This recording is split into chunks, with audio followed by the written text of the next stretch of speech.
Welcome along to week 17 and another snow-affected Investec Monday Night Hockey. We've got highlights from a relegation battle between Slough and Bowdon and a top-of-the-table clash as Reading host Beeston, as well as all the goals from a number of other matches. First, Slough for one of the few matches to beat the snow. They went into the game sitting just 1 point above the relegation playoff spot, and although visitors Bowdon were in 6th place, a defeat could see them sucked back into trouble.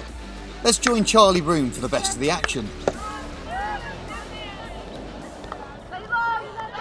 Down the right-hand side as the snow begins to fall. Here is Totten. Totten fires it across, takes the deflection up. That's some take from Sheehan. Sheehan on the reverse stick. Just slices it wide of Mackay's goal. Lovely skill. But sadly, the difficult finish. Sliced wide. Free hit to Slough. Can they work it across the face of goal? Here it comes now, and ball with the touch in front of the keeper. Can't quite get it on target. Nicely worked, just wide. Penalty corner. Up to the top of the circle. Shot comes in, looking at the deflection from the injector. And they can't quite find the touch. Mackay comes across to her right and does enough. Out to this right-hand side. Here is Donnelly into McNaught. This is Whiting, in fact. Whiting, ball balloons up and free hit to Bowdon, which Whiting will take. Here is French. French fires it in, stopped at the first line of defence. And here is Melvin across the face of goal. And Mason, can she get the shot? Brilliantly taken down, and Slough get the free hit. But first opportunity for Bowdon, played in by French. And then it deflects to Melvin, and Melvin in towards Mason.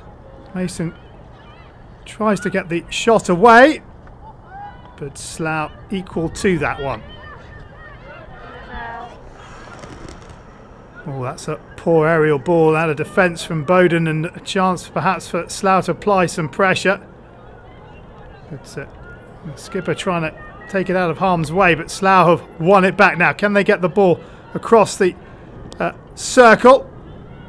There's some good defensive work coming in from Melvin, but Slough still have possession as they look to recycle the ball. Now on this left-hand side, and it comes into Bathurst. Bathurst with the shot, and it's saved by Mackay. It's still not out of the way just yet. The ball comes across, and Bathurst turns it in, but it's a free hit to Bowdon. It won't count. Slough desperately close to breaking the deadlock. Bathurst with 2 attempts. Here's the first one. Brings it inside, gets the shot on target. Kai makes the save, and then from the rebound, it's played across and turned in illegally.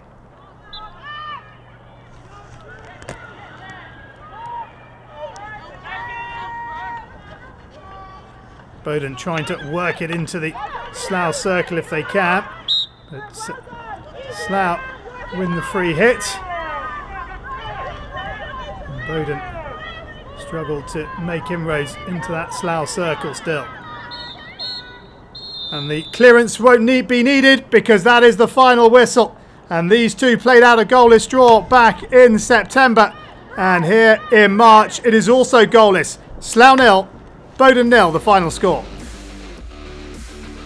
Surbiton beat East Grinstead by 3 goals to 1. Atkinson opened the scoring in the 6th minute before Blackwood equalised to level the scoring up in the 17th. Ansley then converted a penalty corner to put the home side up going into the break. The scoring stayed that way until Ansley scored her second on the stroke of full time. Clifton Robinsons and Buckingham played out an entertaining 7-goal thriller, Brant getting the visitors to a perfect start in the 4th minute, with Savage equalising for Clifton shortly after. 4 goals were then scored in 12 minutes at the start of the second half, Coulson putting Clifton ahead before goals from Brant and James put Buckingham 3-2 up. Thomas then equalised with her 5th of the season, but Higgins got the winner for Buckingham in the 57th minute. Leicester took an early lead thanks to Olivia Back against the University of Birmingham before Lauren Hunt levelled it up before half-time. Leicester took the lead again thanks to Nikki Laybourne, but were pegged back once more by Caitlin Aitchison in the 60th minute. All the other games were called off due to the snow. So Surbiton look to be closing in on another title at the top, whilst Buckingham's win means they still have a chance of sneaking back up into the playoff positions. At the bottom, Bowdon now looks safe, with all sides below them still in trouble. In the men's Premier Division, Surbiton moved their match against East Grinstead to Friday night and went into the half-time break behind thanks to a goal from Ross Stott for EG. But in the second half, Alan Forsyth started an incredible display as he levelled it up from the spot in the 40th minute before Luke Taylor put the home side ahead with a penalty corner. Then three further Forsyth goals in the 64th, 66th and 68th minutes sealed a comprehensive looking scoreline for Surbiton.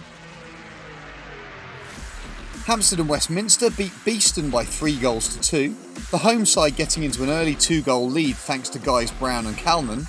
Griffiths pulled one back before half-time. Shipperley extended the home side's lead further in the second half, shortly before Gleeson scored for Beeston to finish the scoring at 3-2. Once again, Reading against Brooklands Manchester University proved to be an exciting encounter. Royce put Reading into an early lead, with Perrin equalising soon after. James Carson put Reading back into the lead, but goals from David Flanagan and Peter Cornell gave Brooklands the half-time lead. That lead was extended thanks to Flanagan's second of the game soon after the break, but goals from Ed Carson, Lee Morton and then a 68th minute winner from Ben Boone gave the home side all 3 points.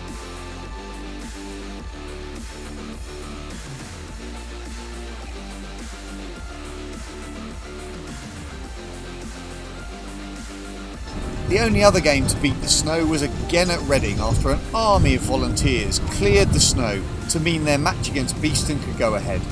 This was third against second, with the winner going top of the table with just one match remaining. Penalty corner to the visitors.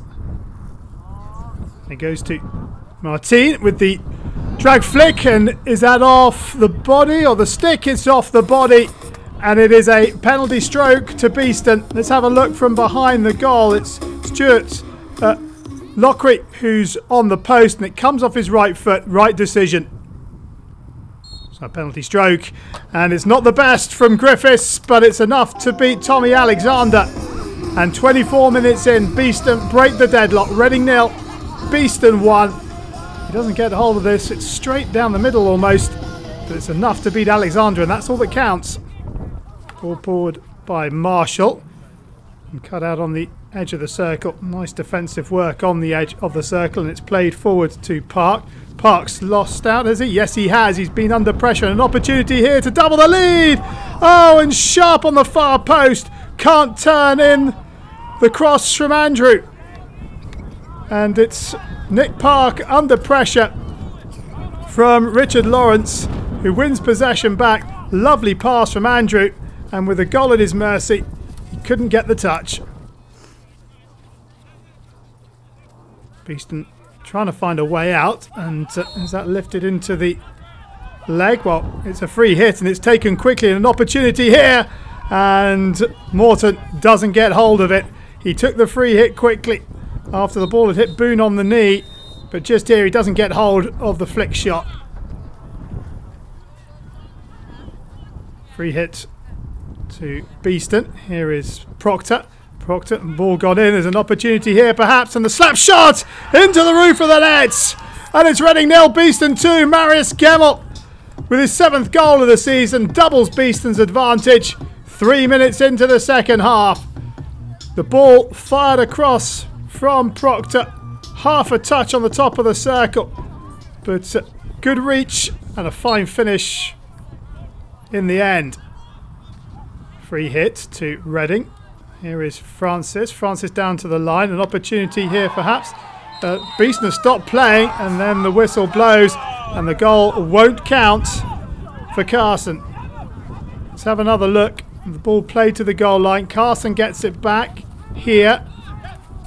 And, well, he's been penalised for shielding the ball with his stick. You can make your own minds up from that replay.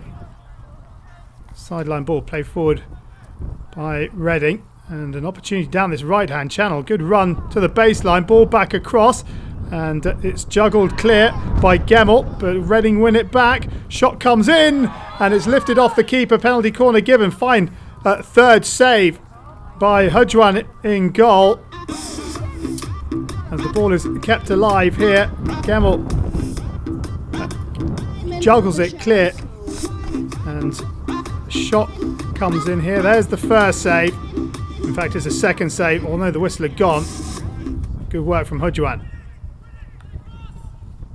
Beeston attacking down this left-hand side, and again Proctor will peel away. Proctor does well up against Dolan Gray. Still going, Proctor up to the circle edge. Here's a chance for a third perhaps. Ball across the face of goal! It's been missed on the far post.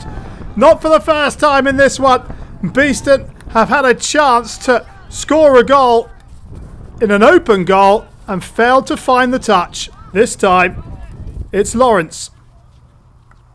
Free hit taken by Shingles. Ball fired in. Can they get the shot away? Here comes the shot. What a save by Simon Hudjuan. Have another look at this, because the shot comes at real speed from a really close distance, but he gets the stick hand up. Fine save. Penalty corner to Reading. Goes to Mantell on the right hand. Castle, and the deflection on the far post by Ben Boone. And Reading, with 8 minutes left, have a chance to rescue something from this one. Reading 1, Beeston 2. It's a fine deflection from the penalty corner, sliding between postman and keeper. Hudjuan beaten for the first time today. Penalty corner. Again it goes to the right hand side. Mantell. They look for another deflection. This time it's across the face of goal. And Beeston survive.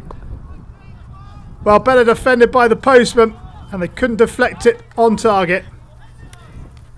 Reading down this left hand side. Can they find a way through? The ball across. It doesn't matter. There's the final whistle. Look at the reaction from the Beeston players. They know how important that was. They go back to the top of the table with a great win on the road in Reading. Final score, Reading 1, Beeston 2. So with that win, Beeston are now top, ahead of Surbiton, and Reading, with Wimbledon and Hampstead and Westminster, the remaining sides in with a chance of the playoffs. That's all for tonight. Make sure you follow us on social media to keep up with when these matches will be replayed and for the final Investec Monday Night Hockey of the season.